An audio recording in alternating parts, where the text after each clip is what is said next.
being a protection of all.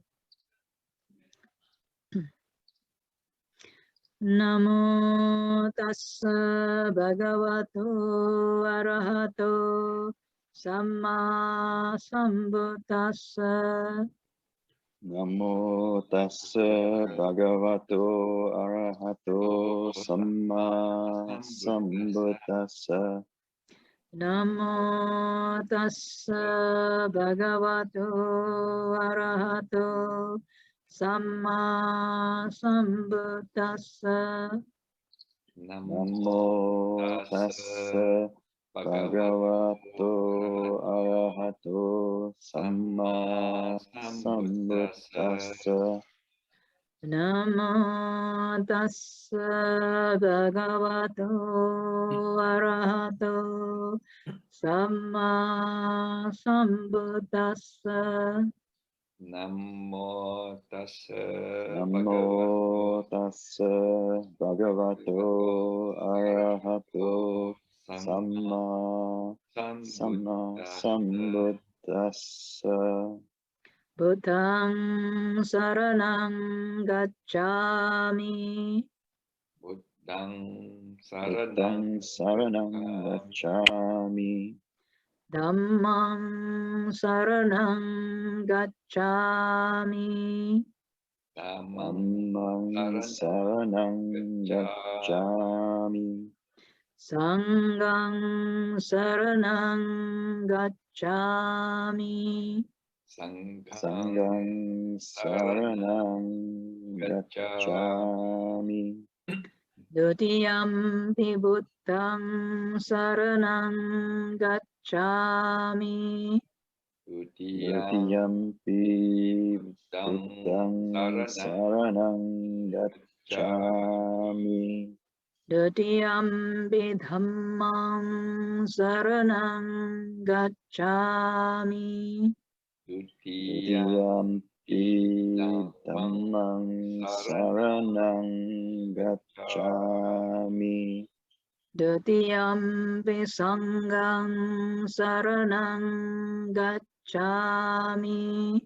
Dutiyampi sanghang saranang gacchami. Tatiyampi buddhang saranang gacchami. Tatiyampi buddhang saranang gacchami. Tatiyampi dhammang saranang gacchami. Tatiyampi dhammang saranang gacchami. Tatiyampi sanghang saranang gacchami. Tatiyampi sanghang saranang gacchami.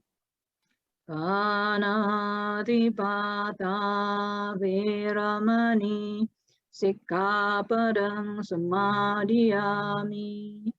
Panatipata veramani sikkhapadang samadhiyami. Adinādana veramani sikkhapadang samadhiyami. Adinādana veramani sikkhapadang samadhiyami. Kāmesu micchāchārā veramani sikkhapadang samadhiyami. Kāmesu micchāchārā veramani sikkhapadang samadhiyami. Musāvādā veramani sikkhapadang samadhiyami. Musavada Veramani Sikkhapadang Samadhiyami. Surameraya Majjapamadatthana Veramani Sikkhapadang Samadhiyami. Surameraya Majjapamadatthana Veramani Sikkhapadang Samadhiyami. Sadhu, Sadhu, sadhu. sadhu. So all the blessings for a fruitful dig today, yeah? Thank you, Ariya. Ariya, may we now invite you to lead us in a short 5-minute meditation to help everyone compose their minds for the 4th Ariya DIG session. All right, let's all sit comfortably and adjust your body to an upright and relaxed position.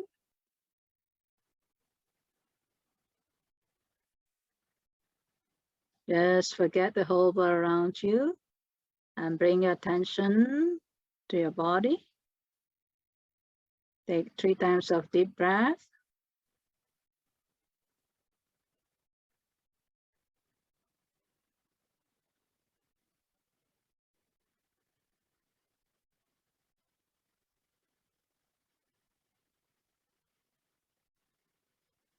Just be fully aware of your whole body.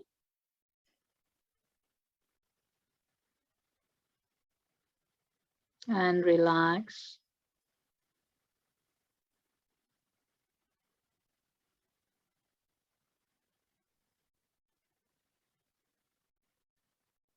And as you relax, you start to notice that you're breathing in and breathing out naturally.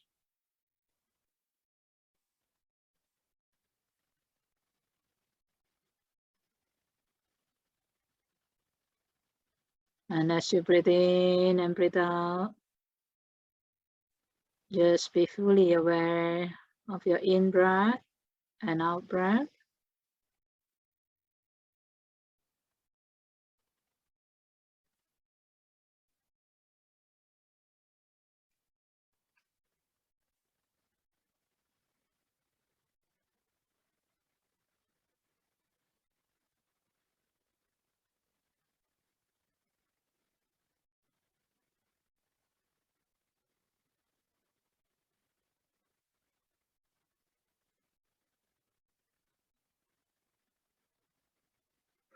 If you find any tightness or any hardness, just remember to just breathe in and breathe in with a smile. And as you breathe out, just relax and let go.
Now, when you are able to feel some calmness, peace in the heart, just as you wish to be well and happy, I shall also radiate loving kindness to all participants in the Ariya DIG. May all who are present here be well and happy.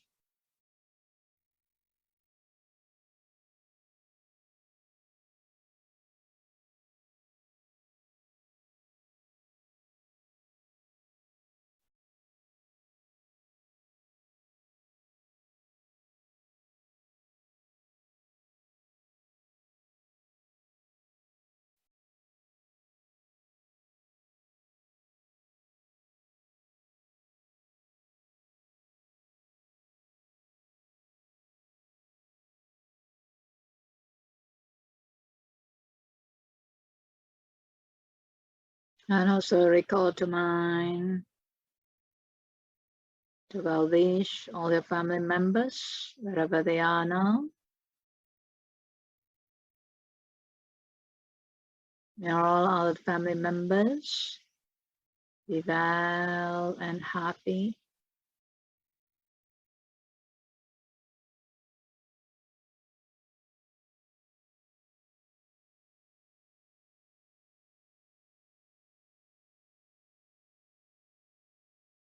And may all beings be well and happy.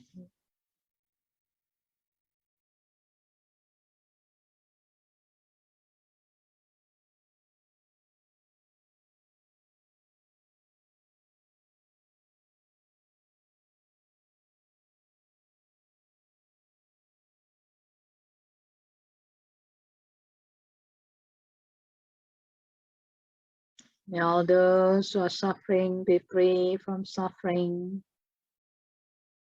Those in danger be free from danger. Those in pain be free from pain. Those in fear be free from fear. Let all beings be well and happy. All beings be well and happy. Let all beings be well and happy.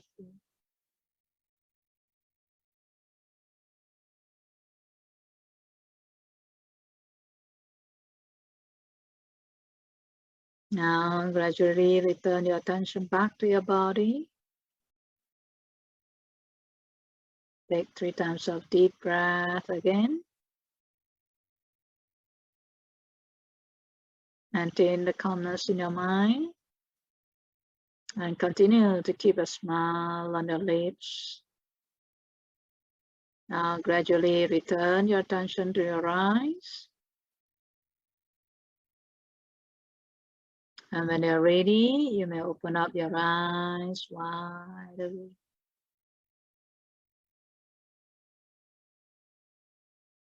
So we have come to the end of the 5 minutes meditation, and wishing all well and happy. Sadhu. Sadhu, sadhu, sadhu. Thank you, Aya. Brothers and sisters, it is now time for us to go into our breakout groups to prepare for the presentation. Sister Lian Yong will help assign us in, and Aya and Datuk Charlie will invite you to come join us in any of the groups as we are carrying it out. Thank you. We'll see everyone back here shortly.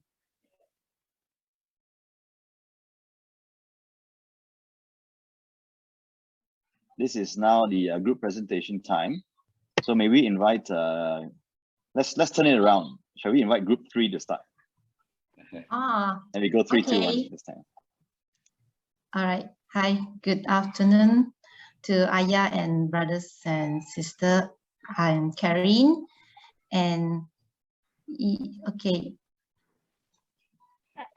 Can you see my screen? Okay. Can you? Okay. All right. Can you share the slide?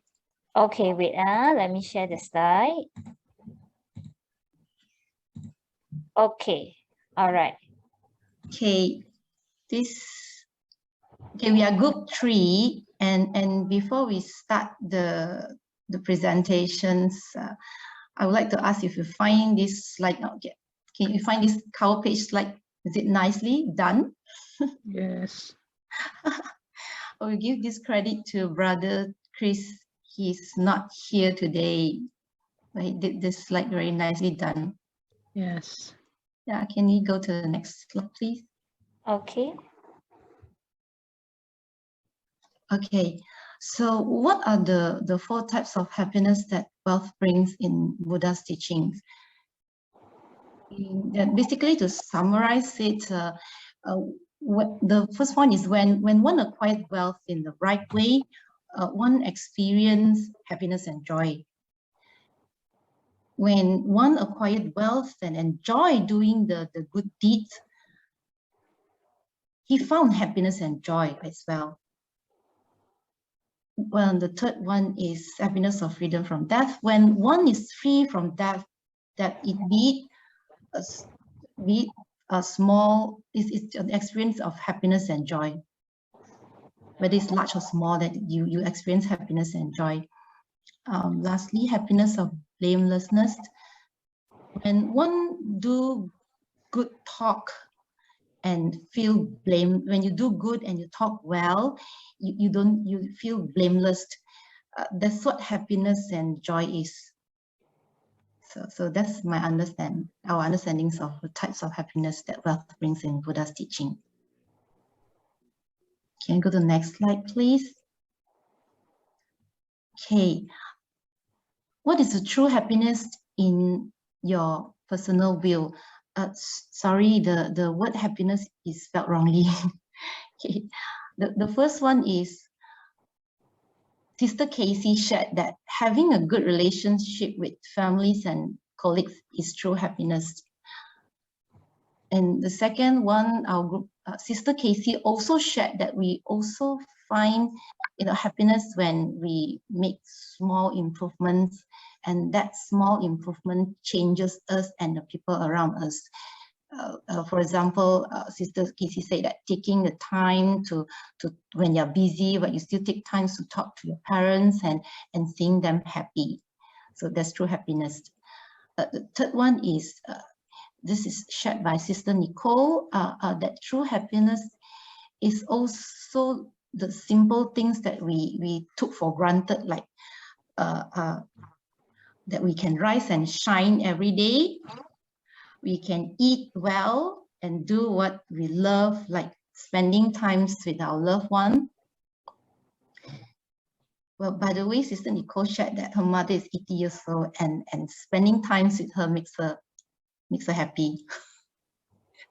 Okay.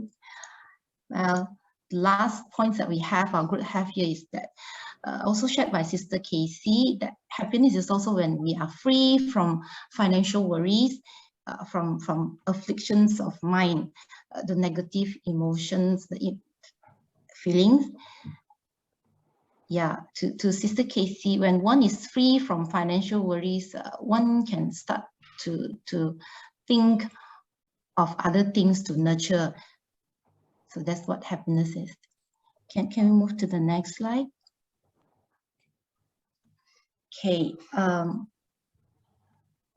What does your relationship with money reveal about yourself? Okay, this is the first one is from Brother Chris.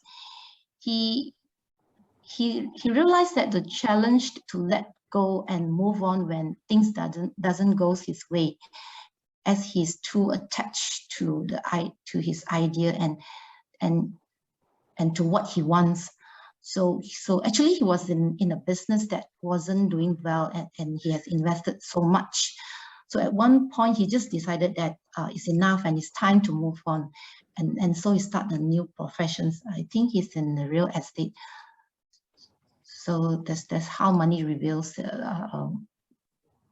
That's what Brother Chris shared with us now. The second point is this is from Sister Casey. She said that she finds the powers of money makes her wanting it more and more, but doesn't know how to manage it. And she's still learning to manage it. The third one is money has caused me to be more mature in my living. This is from Sister Nicole. With money that Sister Nicole has today, she has become more mature in living, more responsible, being a wife, mother, daughter-in-law, niece and friends. And she's also doing a lot of charity that leads to Dhamma teaching. And finally, the last point is that, well, it's quite straightforward that the more we earn, the more we wanted to spend. Okay, can I have the last slide, please? Okay, this is the 8 points that we all. Okay, the last one. How can we achieve the happiness that we wish for? Right. So if we practice all these 8 points, here we will achieve happiness. That's what we think. Earning, living righteously, and share it with others happily. The key word here is, according to Sister Lian Yung, is happy. We must be happy to share the wealth. That's very important. And be grateful of our wealth and just don't compare with others. We do meritorious deed and we protect our wealth from natural disaster or theft. We don't owe people money, and that we don't blame people. We take full responsibilities in life. And finally, we teach our children to manage wealth. Yes, that's all from group 3. Thank you. Thank you, Sister. Sadhu, sadhu. Thank you, Sister. Can we invite group 2 now to share their presentation?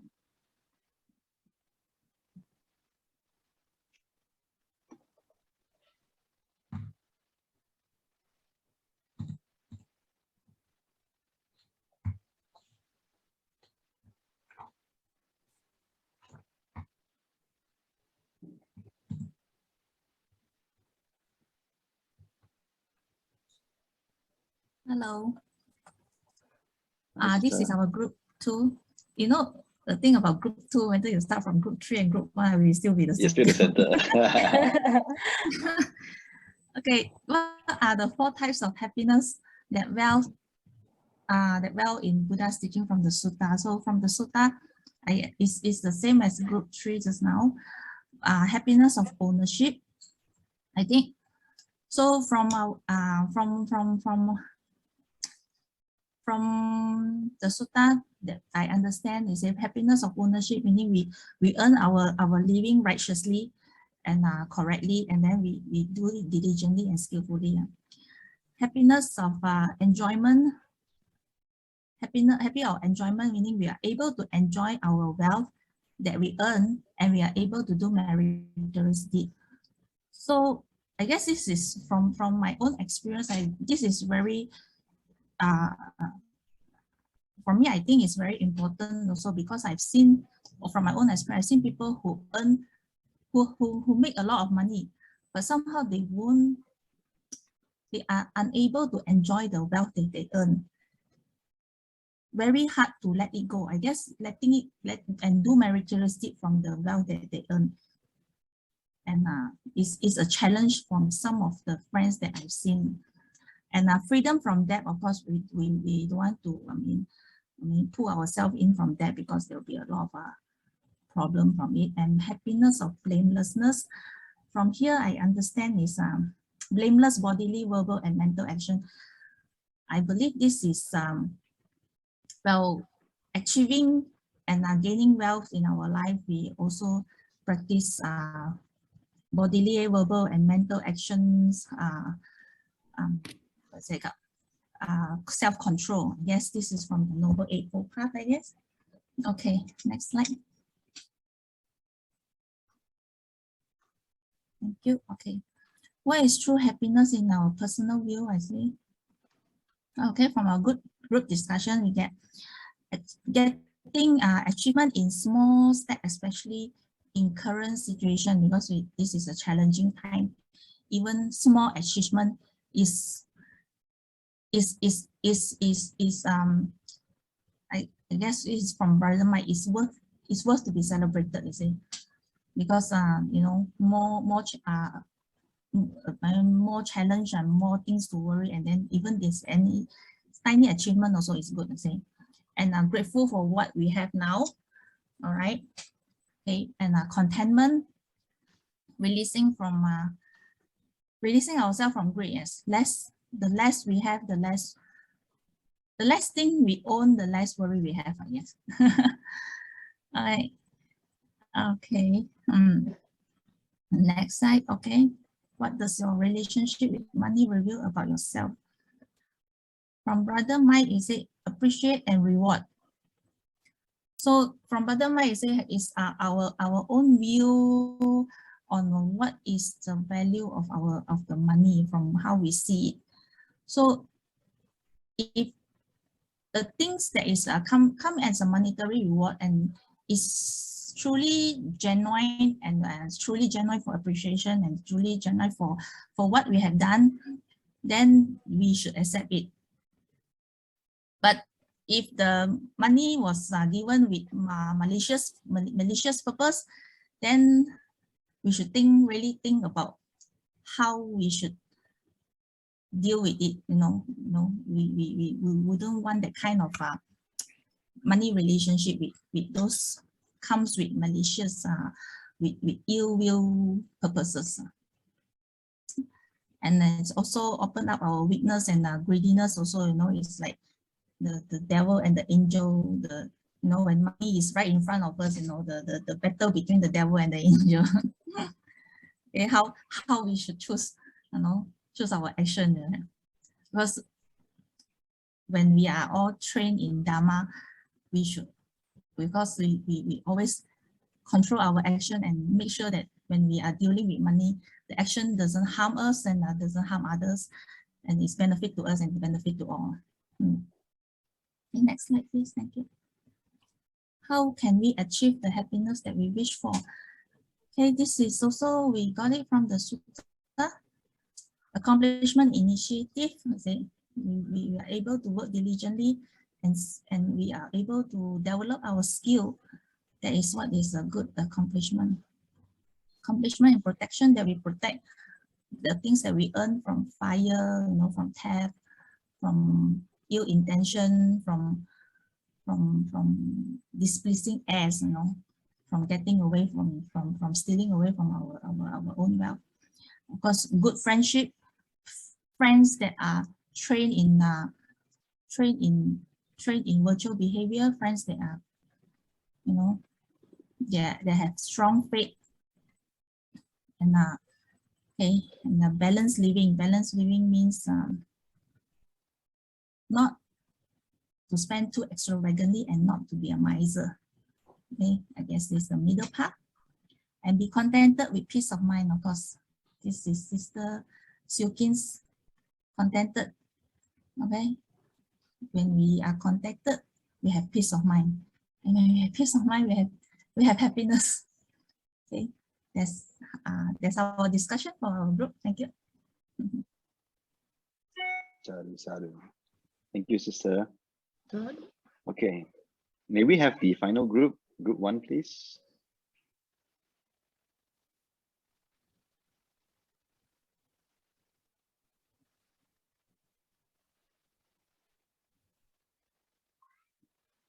Sister Pogek?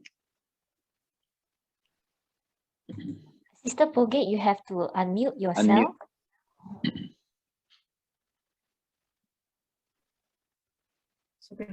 Aye, Datuk, brother and sister in the Dhamma. Yeah, good afternoon to everybody. So I'd like to do a presentation for our 4 questions here. For the first question, the previous 2 groups have already elaborated on 4 points.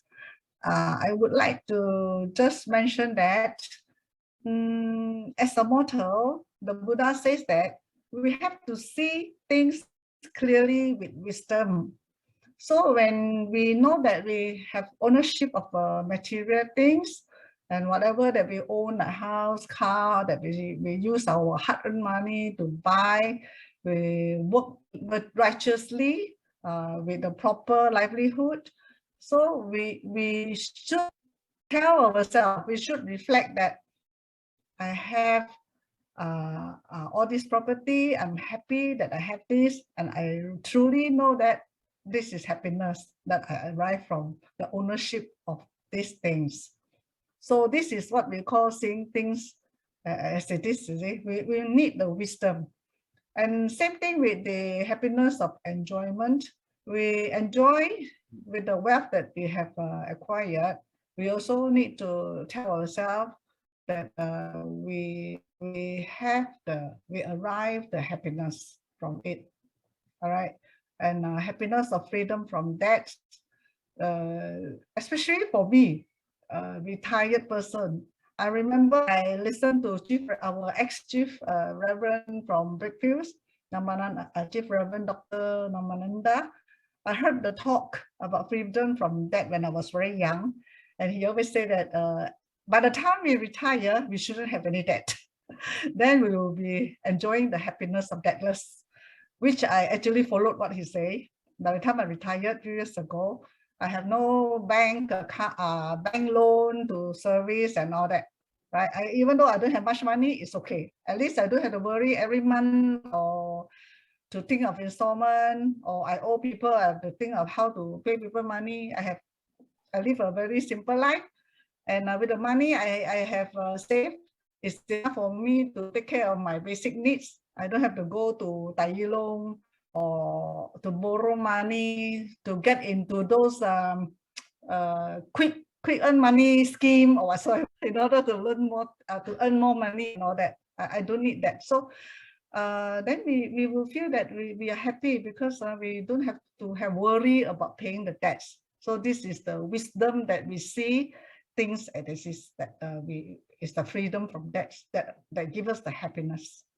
So happiness of blamelessness, this is to conduct ourselves properly in our life so that we don't do anything that other people can blame us, right? Then we don't have regrets that we treat anybody unfairly or harsh, we give harsh speech or even action or even mental. We have to be very careful in observing all the 5 precepts so that we don't have regrets. This is also seeing things that it is that we have the wisdom to know this. Okay. I shall move on to the second question.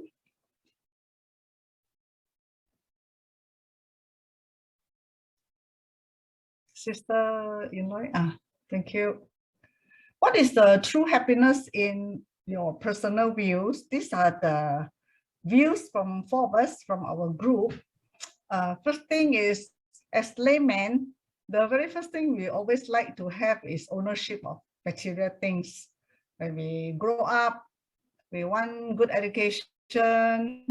First thing, we also come out from school, college, want to earn more money. That's also material thing. Then we start to buy car, buy house. Okay, so from there, we derive the happiness of owning all this property because we will be stable. Like without a car, especially in KL, you can't move anywhere. You can't go and rush to the bus stop every day and take the bus. Last time, no train. When we were young, we don't have MRT. So we need to have all those things in order to help us to commute from house to office. So ownership of family. Yeah, next thing is we also like to have a harmonious family. We like our husband to love us, to earn more money, and to share all the responsibility in the house. We like our children also to listen to us and be obedient. And same thing, study hard, do good in their results, and get a good job after their varsity and all that. So this is also what we feel that we can have happiness. Enjoyment of sensual pleasure, like with the money that we earn, we like to go for holiday once in a while, like to eat some very nice that we sometimes crave for. We know it's craving, but so long as we know when to stop and not to crave for more and more, you know. It's like, okay, like durian. My favorite is durian. When the durian season is here, I always like to buy some durian and you know, enjoy the sensual pleasure, for example. So all this we have to do like moderately. And we find that after you take the durian, you feel happy. So next one, upeka is the equanimity of feeling. So in everything we do, we must develop contentment, not over greedy, right? Also not too misery, and even have money, like to eat, like to go holiday, like to do something that we feel we should enjoy, but never want to come up with any money, you know. That is not the way. So we have to be in the middle path, upeka. And we find that true happiness is also not to have pains, both physical and mental pain, right? This is not easy. This is the ultimate goal. So we have to strive to walk the Dhamma path in order to be liberated from all pains. But meanwhile, as and when we practice and train, we can already drop a bit of the pain, more and more. And here we also list down to have a calm and peaceful mind will also give us true happiness. So we don't want to turn to outer world so much, because a lot of disturbances from outside people, from outside environment. Especially now we have the COVID-19, and lately we have these floods, all sufferings, and a lot of people lose their job. Some of them don't have enough money to buy food.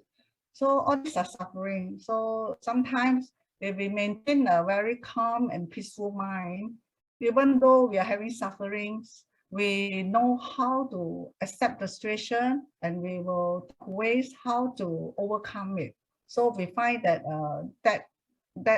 meditative and blissfulness also give us true happiness in our life. We'll move on to question 3. What does your relationship with money reveal about yourself? So this is how we as laymen look at how we spend our money, how we protect our money, and how we earn our money. So first one, we put that when we have money, we must know how to enjoy the money, the wealth, you know, that we have appropriately. Meaning you have more money, you enjoy more, it's okay. But you have less money, still we have to enjoy. It not necessarily mean that a cheaper thing is not enjoyable. Like for going holiday, if we can't go to overseas holiday, we can just go to Cuti Malaysia, you know, and bring your family. Still, we can find happiness. So we must know how to spend it appropriately. This is how we treat our relationship with the money. Not too spendthrift, not extravagant, right? And number 2 is for us, we find that we are relatively generous. We do support our dependents, our relatives, we bring up our families, and when our friends are in need, you know, we also do help them once in a while if really we know that they need the money for proper job, not to go to drink, not to go to gamble. We must know also how to help people, okay? Number 3, we are able to give donation to uplift those who are in need, and giving alms to Sangha, and perform oblation to our ancestor and also deities. So this, we know that we will accrue good merits on it too. So whatever we do, when we know that we are doing wholesome thing, we naturally feel happy. So this is the relationship we have with the money that we have. Skip that. I think one of our members in the say that mother keeps the money in the bank and never want to take out the money to use it, and always very fearful also whether the money will be able to support her until the last day. So there's no point for us to worry so much, you see, because we don't know what will happen tomorrow. Okay. So number 5 is some of us are not good in managing the monetary wealth.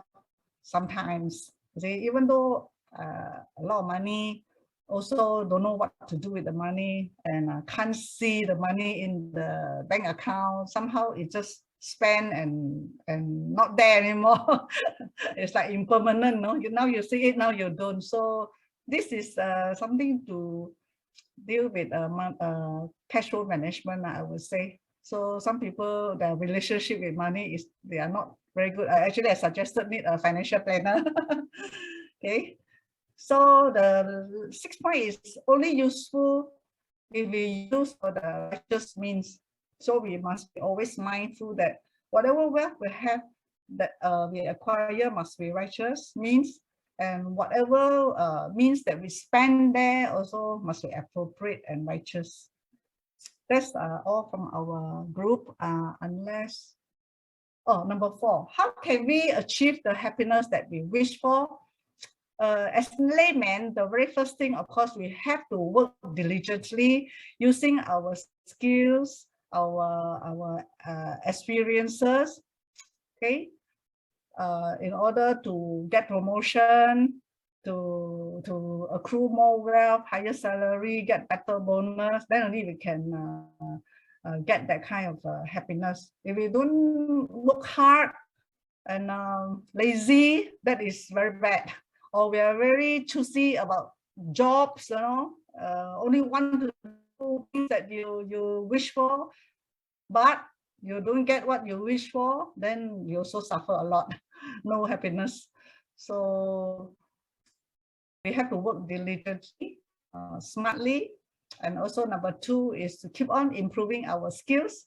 And if possible, we must look for multiple sources of income. If one source of income from the job that we have full salary job, then it's not enough, then we have to know how to do some investment and so on.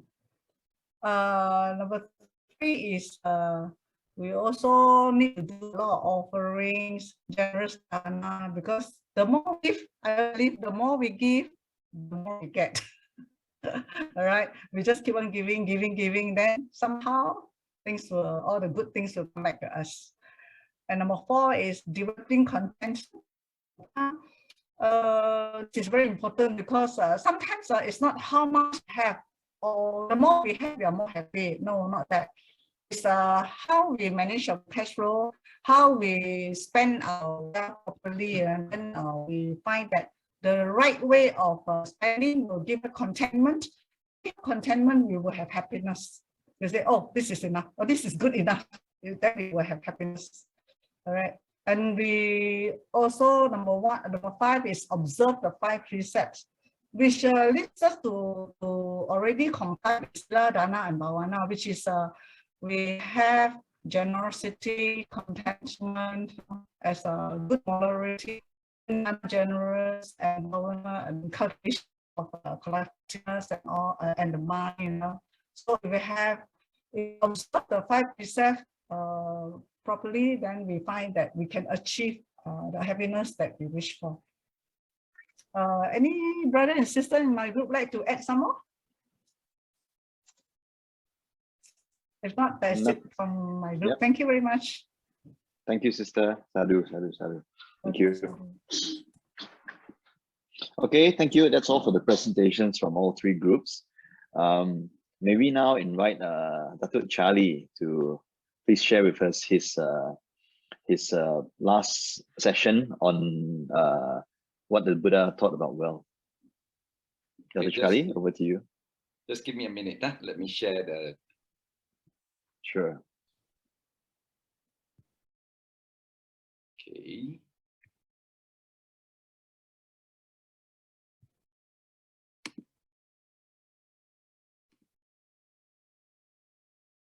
Okay, very good afternoon, brothers and sisters.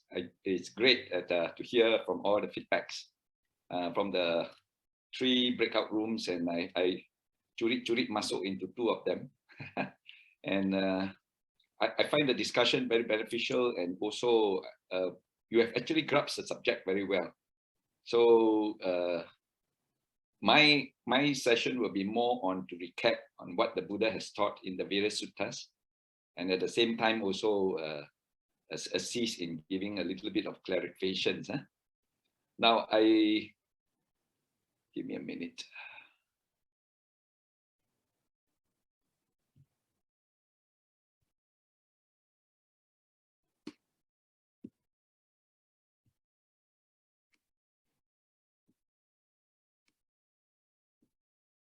Okay, the first thing is there are the 4 kinds of happiness that is derived from wealth. So I think the major part of our discussion is when you have accumulated wealth, what are the happiness that you actually have enjoyed or derived? And this question was posed by D.I.G. When he asked the Buddha on what will bring about happiness in this life as well as the next. And the Buddha answered in the 4 prongs. And basically, he talks about wealth generation, he talks about wealth protection, value-added networking, and then, of course, cash flow management. And so we have actually talked about wealth generation. We have also talked about wealth management in the last 2 or 3 modules.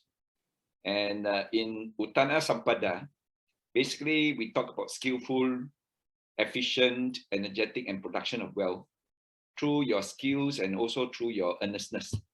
In other words, earn your living the right way with the right livelihood. And at the same time, be diligent in what you are going to achieve.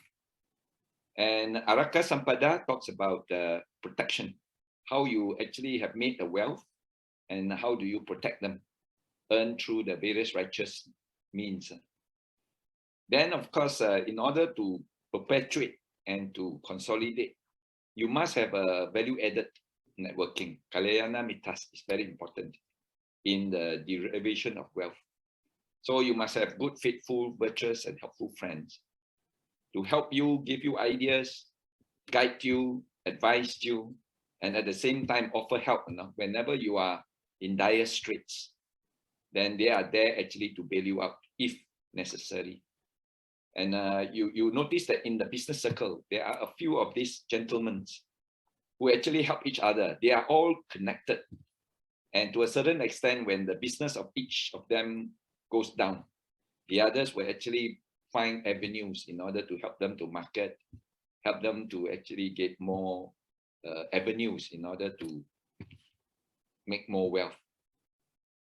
Then Sama Jivitaka talks about how you manage your cash flow and also your managing of your wealth itself. But most importantly, the Buddha has mentioned in Digajanu Sutta that you have to actually live within your means. And I think many of you have actually stressed a lot in your discussion. And I think this is the right direction, that you must be able to know how much you have and what capacity you are in before you embark on a lot of expenditure. So always spend or buy when you have the means to support it. And sometimes when we get ourselves involved in even properties, or gaining assets, a lot of us just buy and buy and buy. And then when the crash comes, you find that you are not able to service all the payments. And thus you will lose all in one go. I remember telling you about this friend who actually went to Dubai, and at the peak of it, he actually owns 32 properties. But Dubai, had a very big crash back in the early 2000s. And then this person actually from nothing becomes wealthy, and then it goes back to nothing again. But fortunately for him, he has that zeal and endeavor to actually recover and went back on his feet again. And now he's still in Dubai, but this time he learned from his lessons. So he only buy within his means and involve himself in the real estate only when he has that reserve to what you call tide him over during the rainy days. When the crash happens, he's still able to actually pay his bills. Now, I think we all mentioned about the wealth brings about happiness, but there are 4 types of happiness, and I think many of you have actually discussed it well. It's the bliss of ownership or having wealth, right? And then the other one is, of course, enjoying your wealth.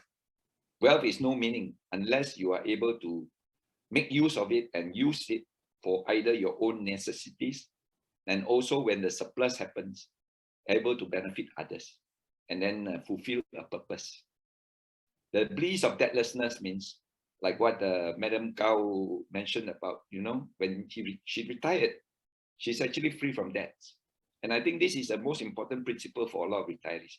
A lot of retirees are still very much involved in a lot of investments and buying real estate.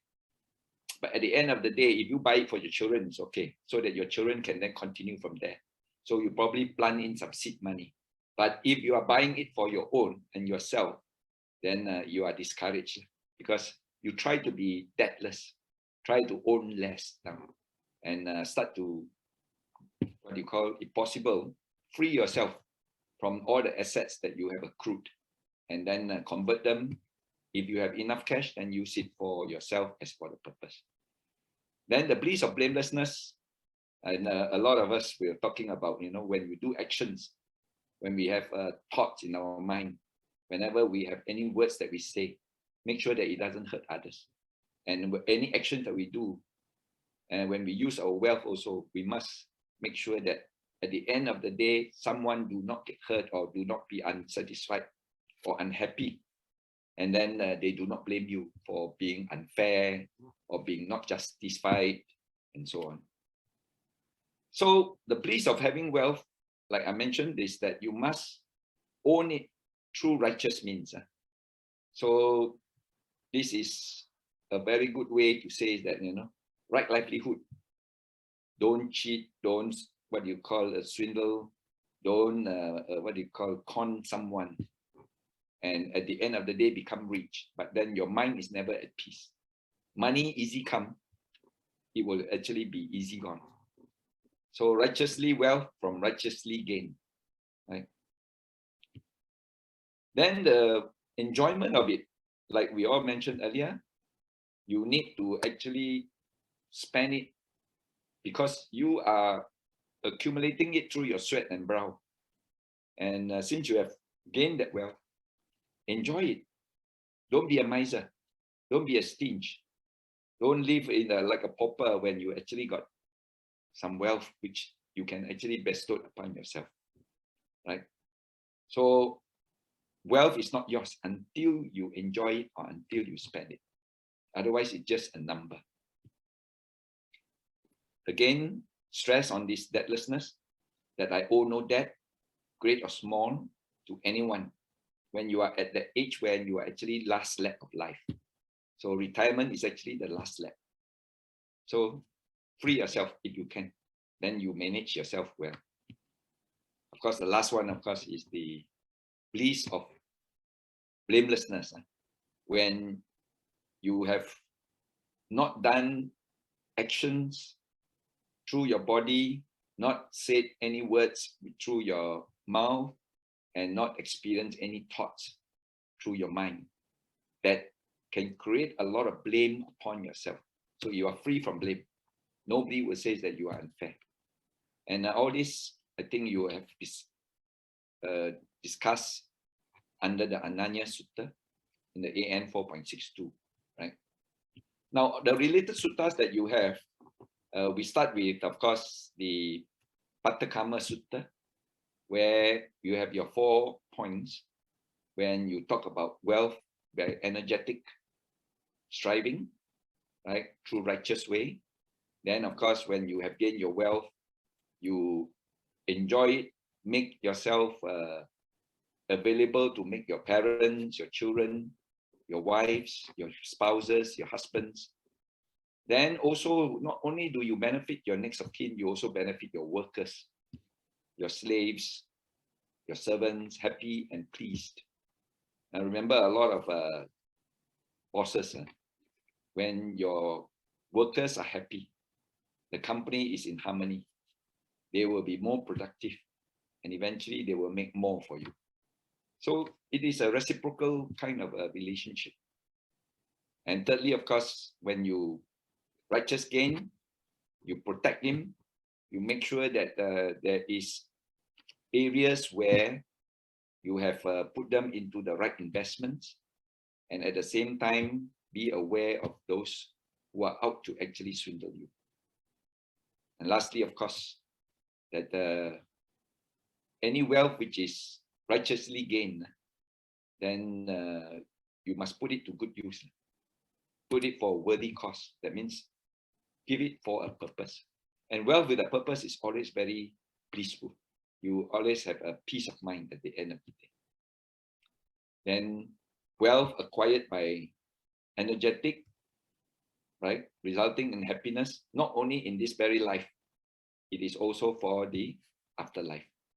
And at the same time, you offer alms to ascetics and Brahmins, and then you observe your precepts, you control yourself, and you train yourself for the afterlife. So this will then make your wealth gone to good use when it's properly employed. Then again, the Buddha advised the Patakama Sutta that there are 4 worthy deeds that you can actually do when you have acquired your wealth, right? Now, anyone who exhausts wealth on anything apart from these 4 worthy deeds, then it's said to have gone to waste. You have squandered it, you have wasted it. And you probably have not used it for the worthy cause. So ending with, I've enjoyed your wealth. I've supported my dependents. I've overcome all the difficulties. I've given uplifting offerings and performed the 5 obligations. You have served the Sangha well. And you have achieved whatever purpose a wise person dwelling at home might have in desiring wealth. And you have done so with no regrets. So recollecting this, a mortal remains firm in the noble Dhamma. They will then be praised here in this life and hereafter in death. And then you will rejoice in the heavens. So these are the verses in the Patakama Sutta, which talks about worthy deeds that one can do as a result of accumulation of wealth. Now in AN 42, 4.62, we talk about freedom from debts. Ananya Sutta, where the Buddha advised Ananda Pindika that there are 4 kinds of happiness which can be achieved by a lay person. And what are the 4? The happiness of ownership, the happiness of enjoyment, the happiness of freedom and death, and the happiness of blamelessness. And I think all of us have discussed very well these 4 basic freedoms. And at the same time, you have actually acquired the wisdom as a result of it. Right? So I do not want to go too deep in this. Then, of course, in the next sutta, we talk about the Boga Sutta, which is AN 5.2 to 7. This talks about the wealth that you have accumulated and talks about the danger of the wealth itself. So what are the 5? That the 5 can be danger, can be in the form of fire, can be in the form of water. And I think water itself, we have just experienced it in the last few days. That I think the amount of damage and the amount of losses is going to be very much voluminous. And we might have a lot of difficulties faced as a result of this. Then, of course, through kings and through powerful administration, where it can be confiscated, it can be forfeited. And at the same time, if you do not protect it well, you leaked a lot of leakage, which is not due, but you have to pay, right? Especially your taxes. That's why a lot of times we are advised to be more well-versed in our tax laws so that we pay the right tax and we are not what you call suffering from leakages. And thieves can be one of the danger that you can lose it. So therefore, have some protection in your place of residence, have some protection in your place of work, also have some protection at the place of your manufacturing facilities and so on. You can have your electronics, you can have your security, but protect them. And these are money well spent, actually. And then, of course, lastly is the displeasing heirs. That means you have not taught your offsprings well to value the wealth that they have accrued and the wealth they have inherited. And at the end of the day, they lost, they squandered, they actually not able to sustain what you have. So these are the 5 dangers of wealth. And the Buddha has actually pointed out in the Boga Sutta. He has also mentioned about the 5 benefits, right? And what are the 5 benefits? Is that one makes parents happy. And this is actually the greatest gratitude that you can bestow as a result of their care and concern over so many years. It's time that we provide for them and make them happy. Then, of course, to make one's wife or spouse and children and workers happy and pleased. Thirdly, of course, to make your friends, to take care of your friends. Give them due appreciation. Treat them if it's necessary. Appreciate what they have done for you. And provide them at due time gifts. And at the same time, also remember that you need to support the sasana and the sangha. So therefore, offer offerings of alms, which will result in a lot of happiness. So these are the 5 benefits in wealth as presented in the Boga Sutta. Now, lastly, of course, we would like to talk about D.I.G Sutta. And I think this was presented many times in our earlier modules. On one occasion, the Blessed One was dwelling among the Koreans. And then this young Korean called D.I.G approached the Buddha and asked the Buddha these questions. That whether we as laymen can continue to enjoy sensual pleasures rather than give up everything. Live at home in a house full of children, use sandalwood, wear garlands, scents, decorations, receive gold and silver. And ask for the Buddha whether can teach in the Dhamma a way that will lead to their happiness in the present and the future lives. Of course, the Buddha then answered verily that there are 4 things that can lead to the welfare and happiness. And what are the 4? Accomplishment in initiative. That means make an effort, right, to earn a living, whether by farming, trade, raising cattle, and he who is skillful and diligent, then use those skills in order to accomplish a way of life and also to develop the wealth. And the second one, of course, is to set up a protection and guard over the wealth. And these are also some of the areas where he can protect what he's righteously gained and subsequently accomplished in the protection of wealth. And then at the same time also mix among only the good friends, people who are faithful and virtuous, generous, and who have lots of wisdom. Engage in them. Engage in discussions and use them. What we call associate with them and develop what we call a good networking or a good friendship. Quansi is actually very important, but you must have the right connection. You must have the right quansi. And then 5th is that you know where your income is, and by able to know where your income and expenditure and you balance it, then you won't be too extravagant, you won't be too frugal, and thus you are able to manage your cash flow. So again, the same points that we have discussed in the breakout rooms is all found in the D.I.G Sutta, and these are the main advice as given by the Buddha, right? So basically, most of this have been discussed in our earlier modules, and we've moved on, right? And open up for question and answers, and then maybe we can share our experiences. All right. Thank you very much.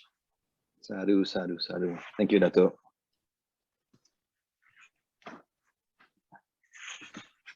Okay, since before we go to question and answers, may we invite Aya to also share her thoughts on the subject, Aya. Thank you, Sam. Yeah, it was very enlightening also to join, like Dr. Charlie said, to hop in and hop out the group. And I can see faces of smile while talking and discussing, and I think it's a very good platform that we share sincerely, and also as we learn the Dhamma through what the Buddha has taught us. And we can see now also that all the teaching that we see in the Buddha's way of explaining and pointing out to how we can lead a Dhamma life.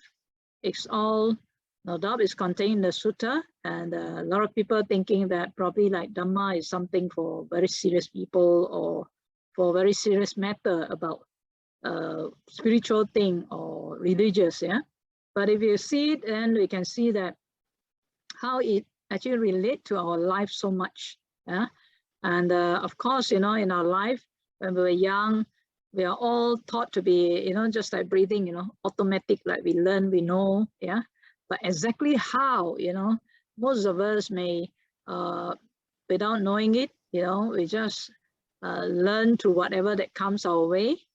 But in the definition or the showing of the path, the Buddha has shown us, how this can be attained in accordance to the truth.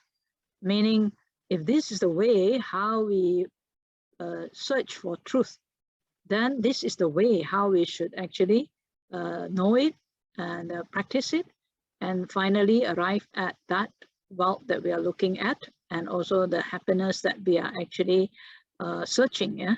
So in our life as a lay person, I think all this has been very helpful, and I think through this particular discussion and sharing, and also through all the experience that all of us have gone through, we can see that it has sort of like can help us to fine-tune, maybe some of the aspect we think we know, but then now we know more, right?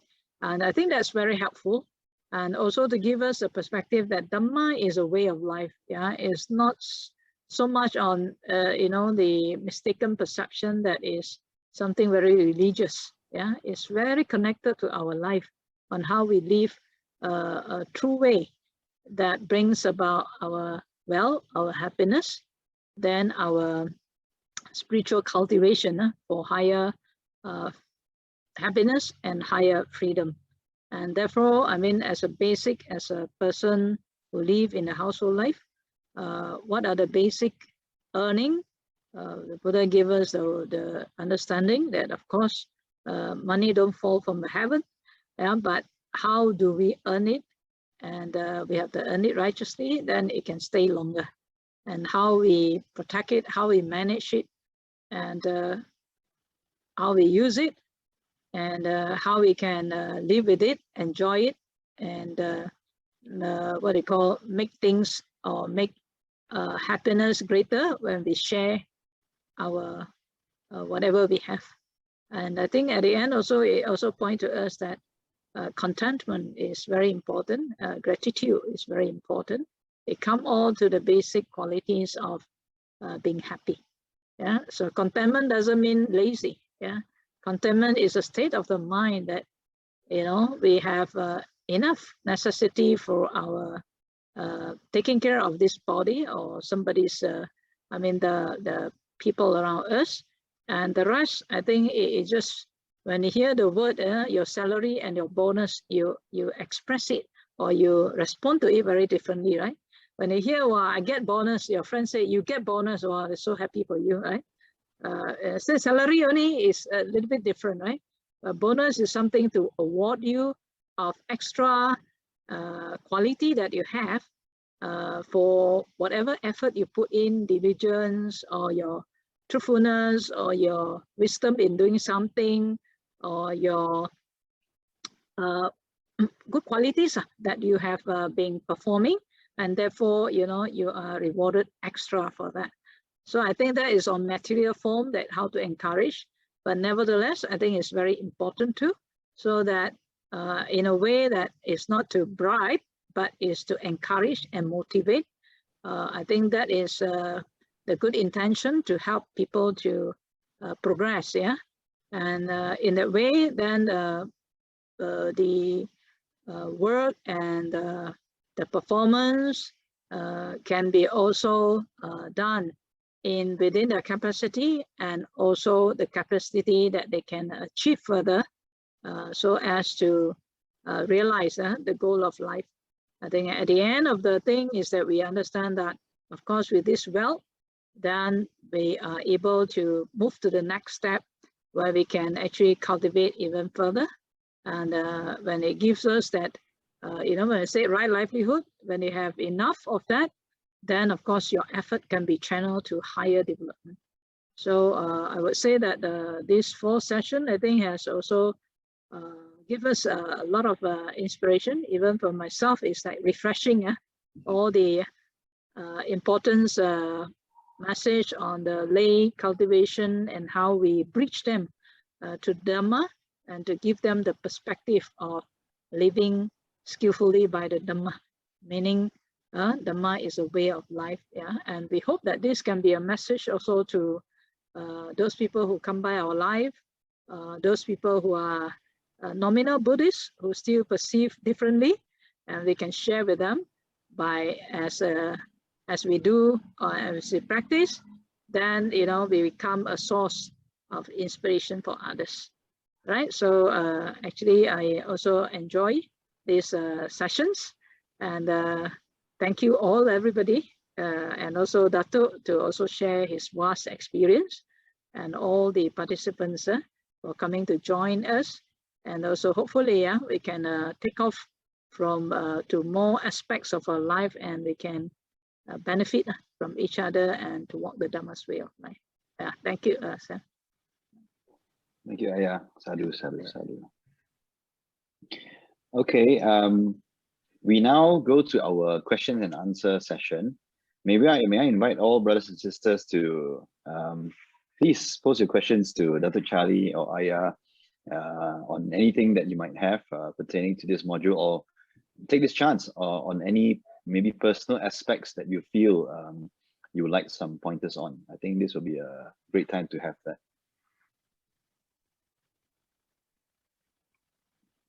Remember to unmute your mic so you can ask your questions here.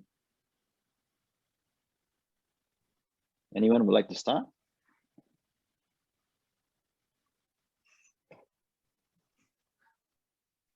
Sister Pogek, please. Yes, I shall start the ball rolling. Great. Datuk, yeah, for me, I like to know, I have come into Buddhism, I come into contact with Buddhism actually quite late in that sense. That time my children were still small, still young.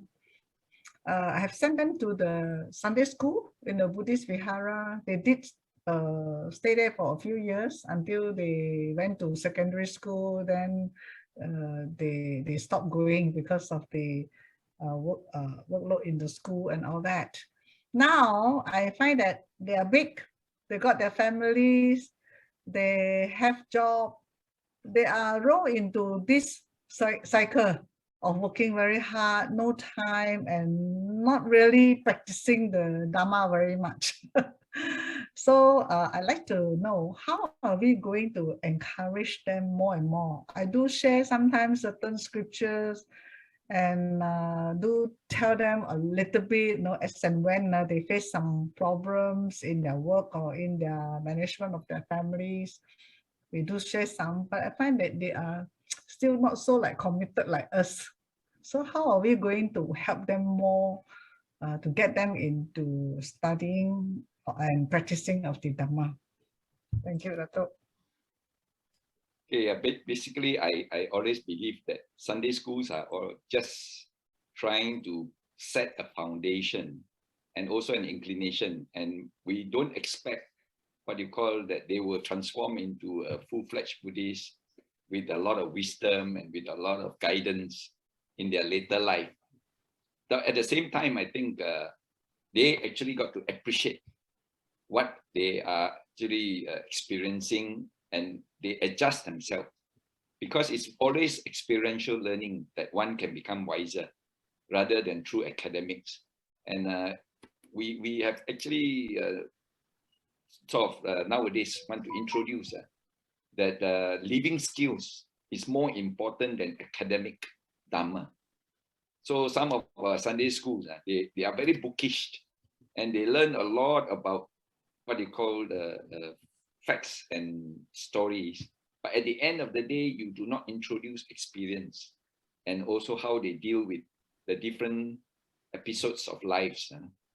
So it's good that we have to change some of our syllabus. And some Sunday schools are starting to transform into what you call syllabus, which relates to public speaking, which relates to what you call innovative skills, invention skills, and that sets them on to a path. And I think we actually got to give them that right foundation. But at the same time, when they grow up and they are already now adults, so they always say when you bend the bamboo, you bend them when they are young, you don't bend them when they are already what you call fully grown. But the most important thing is we must always be there as a backup, as the wise person or the wise woman behind, and that they can rely upon when they need some advice. So a lot of us as parents, at the end of the day, we end up not being able to communicate in that direction. So we must now tune ourselves to offer our, what you call, advice at the appropriate time, and make them useful. At the end of the day, they know who to approach when they have what you call certain questions about life and experience. So we must be able to develop that channel of communication, because most of us actually we sort of break that chain, and then if you find that what do you call, you cannot go tong already, the communication, the link will be not established. So it's important that as parents, we show by example better than precept. Secondly is that we must be there to be able to advise them and to talk to them. And probably in our coffee and dinner and tea, and sometimes I always like to gather the children in the same room over what do you call, some tidbits and some coffee. And then at the end of the day, talk east, talk west, we call it. But our intention is to impart some of our experience and knowledge, so they don't feel that you are what you call conducting a class, but at least it's like they are able to pick up pieces here and there, and then they what you call, develop from there. So, but first must establish that kind of communication channels. Okay, thank you. Sadhu, sadhu, sadhu. Thank you, Datuk. Thank you, sister, for your question. May we have the next question from any brothers and sisters here?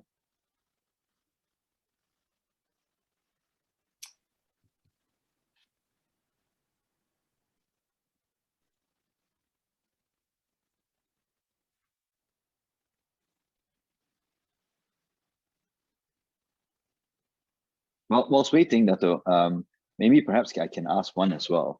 In our group earlier, we were discussing with regards to what do we view as true happiness for ourselves in our personal view, and we were sharing, talking about upeka, trying to cultivate equanimity, rather not liking nor disliking.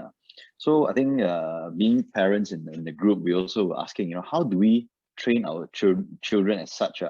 Would Dato be able to give some examples of how this might be practically applied from parents to their children in this training? The moment your children says that my dad is cool, that is upeka. Why? Because not affected by any vicissitudes, right? Upeka is actually maintaining the stability of the mind, and at the same time, not easily distracted by the various extremes and vicissitudes. So if we are able to actually shower that kind of image and be able to be what you call adapt to a lot of vicissitudes, but yet do not lose our cool, I think we have achieved equanimity to a certain extent. Of course, the other one is, of course, come from wisdom. Equanimity has to be derived from wisdom, that we know how to discern between right and wrong. We know how to actually differentiate the various experiences that we established, and then we learn from it. And at the same time, we know how to control and adjust our expectations. So when we have that ability to adjust expectation, knowing that a lot of eventualities, a lot of circumstances can happen, and a lot of changes and transformation can take place, our mind is not disturbed by it. That means we are learning to accept changes in our life. And there are a lot of things that is going to happen in our life. We do not know. We can come from sickness, you can come from failures, you can come from what you call disappointments in our expectation of our family, our work, our companies. But at the same time, if we can say that, well, this is part and parcel of life.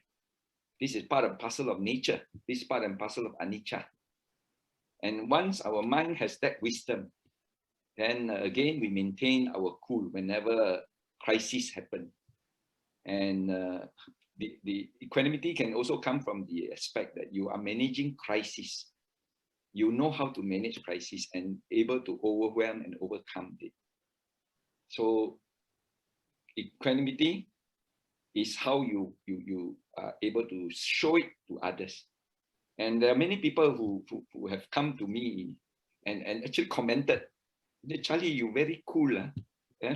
So many kind of difficulties or problems that has happened, even in the company.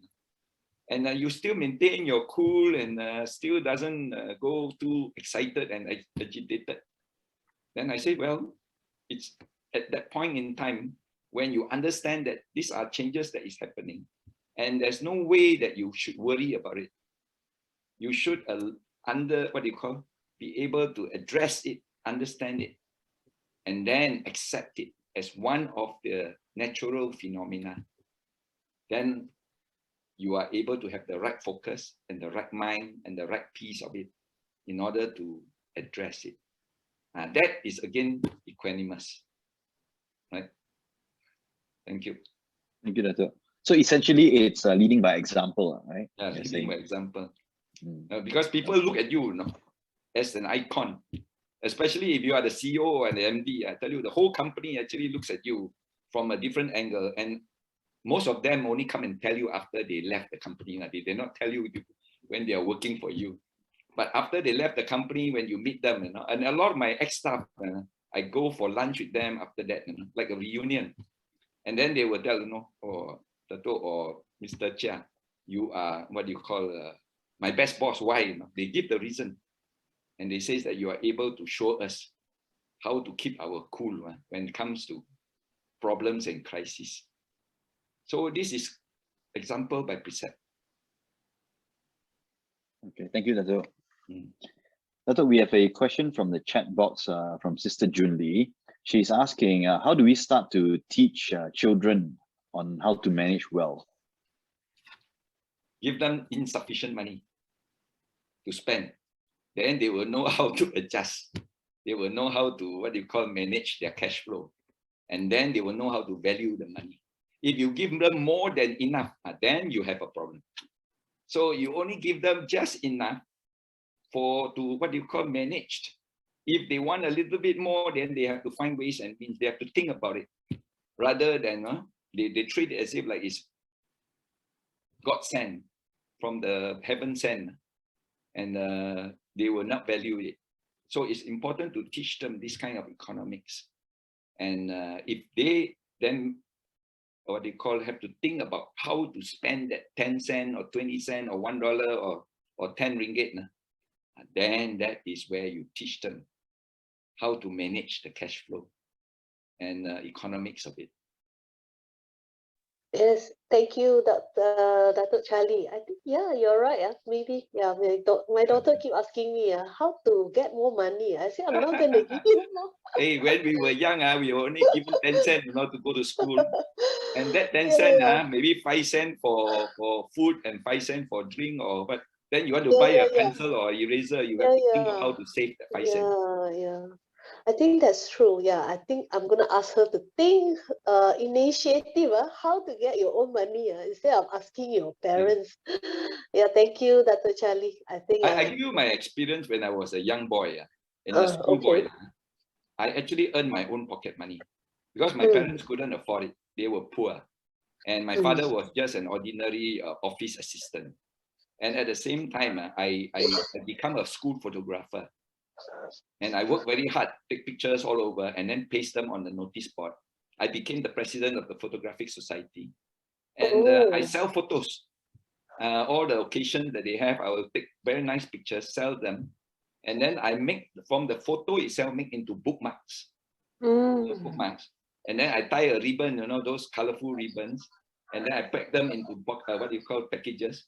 And that is where my pocket money comes from. And on a Saturday, Sunday, in Malacca, it's a tourist town. So I gather some boxes of films, photographic films, instant cameras. And I got some capital, and then I invested in this. And then I go to the St. Paul's Hill. I put the box there, I place all my camera, I place all my films, and then I sell them.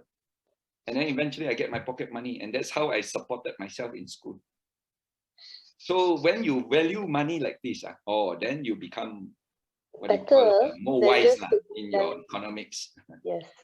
Rather than give them money, it's better to make them Now I have got less. money easily, I would have don't care about the value. True. Okay, thank you, Datuk. Yes. Thank you, Datuk. Any other questions from brothers and sisters here? Yeah, it's Sinloy Sister here. Sinloy. Yeah, Dr. Charlie, thank you for the great example that you're giving. I totally value that. Following up with Sister Junli's questions. So once, let's say our children knows how to earn their own, how do we teach them about generosity then? Because it's so hard earned, they might be too precious about their money to give it away. So how do we do the opposite with them? Well, a lot of times when we are in the temples and we want them to perform dana, we are the one who give them the money, isn't it? And they give, actually they're giving on our behalf. They are not giving their money. So we must actually encourage them that whatever savings and piggy banks that they have from their ang pao money and all this, and that is their money. And encourage them to give away some of it, and for dana, for charity, for purposeful, and you cultivate in them that this is your wealth, but your wealth have to be spent very purposefully.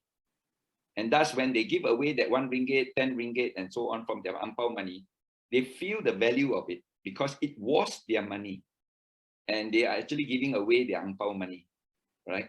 But if you go to the temple and then you give them a 10 ringgit and say, nah, go and give a dana, of course, the meaning is not there, and the purpose is not cultivated.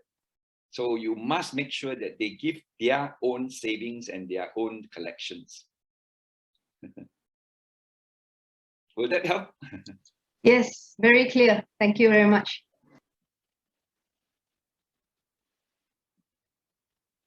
Okay, any other questions from brothers and sisters here?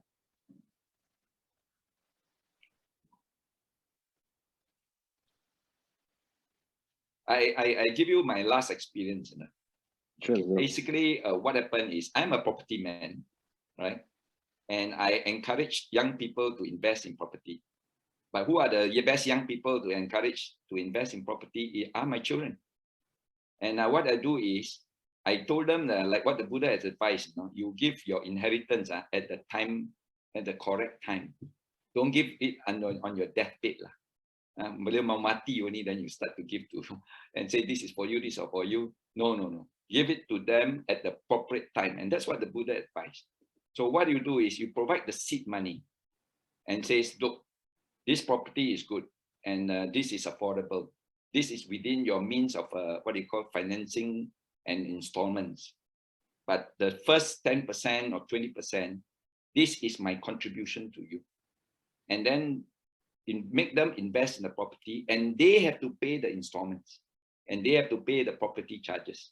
And that is a way of forced saving from whatever they earn. And then teach them that they actually can sell them, right? They are not keeping it for long term, it's an investment.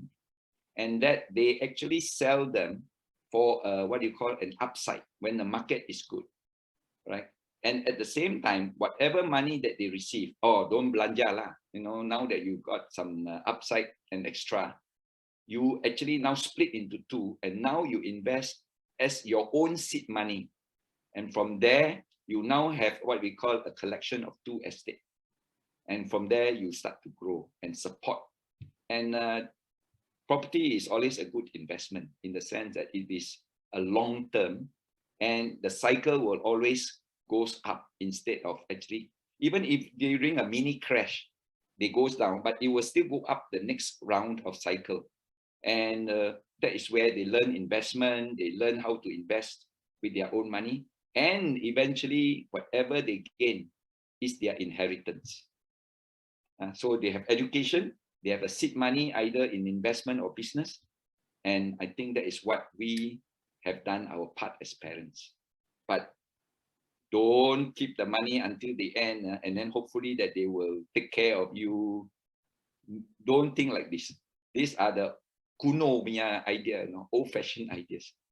The Buddha advises very easily. Give away at the appropriate times and then make sure that they value it as their own investments.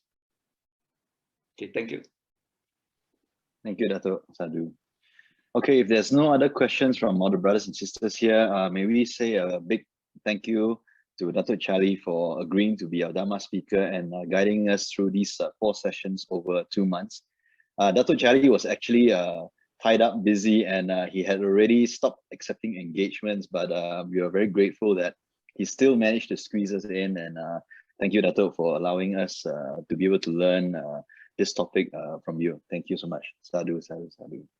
Sadhu, sadhu, sadhu. May I invite all brothers and sisters to please turn on your camera so that we can take a group photo together. Sister Lian Yung will be helping us take a group photo. So please kindly turn on your cameras so we can see everyone. Sister Lian Yung, I leave the photography on the side. 2, 3, 4, 5, 6, 7, 8, 9, 10, 11, 12, 13, 14, 15. Okay, everybody, please smile. Okay, look at the camera. Okay, 1, 2, 3, smile. Okay, one more time. Okay, 1, 2, 3, smile. Okay, thank you very much, everyone. Okay, it's Thank back you. to Brother Sam. Thank you. Okay, brothers and sisters, thank you so much for joining us in this first module of Ariya DIG. We hope you have found it beneficial. And we also, may I also invite all brothers and sisters to join me in paying respects to the Buddha, Dhamma, Sangha, and to Ayah by bowing 3 times. First bow. Second bow. Secured. Third bow. Secured. Ayah, may we invite you to lead us in the sharing of merits as a closing to the session. So let us now again compose our mind, according to mind, all the time spent and all the effort in coming together to learn, to practice, and to share the Dhamma. May all these practices of the Dhamma continue to strengthen your faith in the Triple Gem and in all your right effort to abandon what is unwholesome and unskillful, and to cultivate and develop all the wholesome states, all the virtues, and all the right knowledge and wisdom, so be able to penetrate into the profound truth that leads to higher happiness and freedom. May this merit also continue to pave way for all your family members to be inspired by you in all your good virtues and conduct and wisdom and kindness. And in so doing, may they also be able to walk the Dhamma path. And may all those who have come by your life too be inspired by the way of living by the Dhamma, so that more and more people will be blessed with good health, peace of mind, and happiness, and wisdom.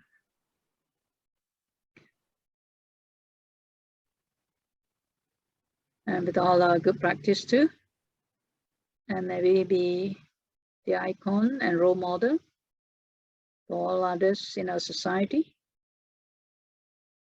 and in our own capacity, be a source of the ambassador of Dhamma,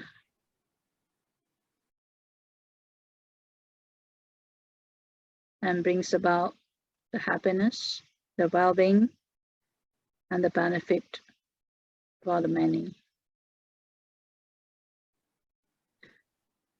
We also share this merit with all the Devas and Nagas of mighty power, all the Dhamma protectors and all the guardian deities, including your own guardian deities and the guardian deities of Vihara and the surrounding, whether terrestrial or celestial.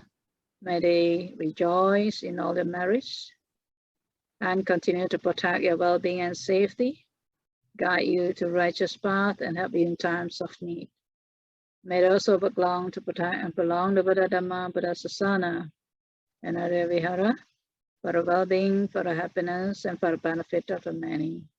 And in due time, the Devas too liberate themselves.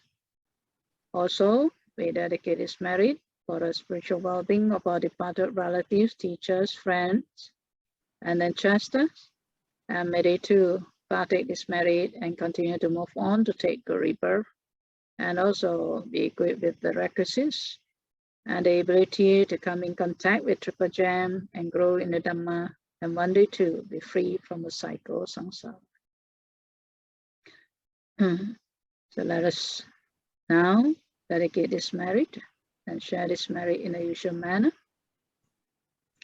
Akasatta cha bhummata deva naga mahitika punyang tang anumoditva cirang rakantu loka sasanang cirang rakantu desanang cirang rakantu mamparanti.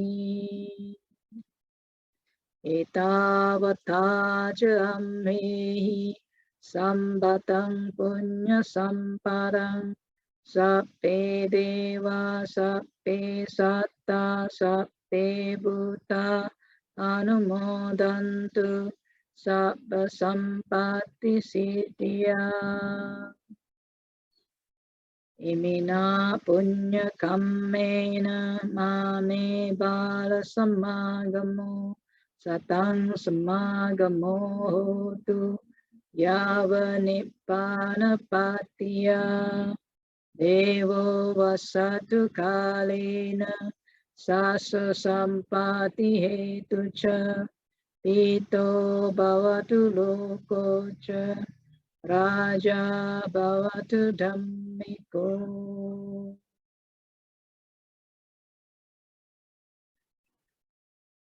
Patidana idam me ñātinang hotu sukita hontu ñātayu. Idam me ñātinang hotu sukita hontu ñātayu. Idam me ñātinang hotu sukita hontu ñātayu. Sadhu. Sadhu, sadhu. Sakyoto. Sadhu, sadhu, sadhu. Thank you, Ayah. Thank you, Ayah. Thank you very much. Thank you. you. Thank you, Ayah. Thank you, Datuk. Thank Thank you. you, brother and sister. Take care. Brothers, sisters, just one Happy New Year. last, I think couple last things. We have a Ariya DIG evaluation form, which we put up in the Google Classroom. We would kindly appreciate if everyone could fill this up and then allow the committee to be able to also view the feedback and understanding of how the session has gone for you and how we may improve in the sessions in the future.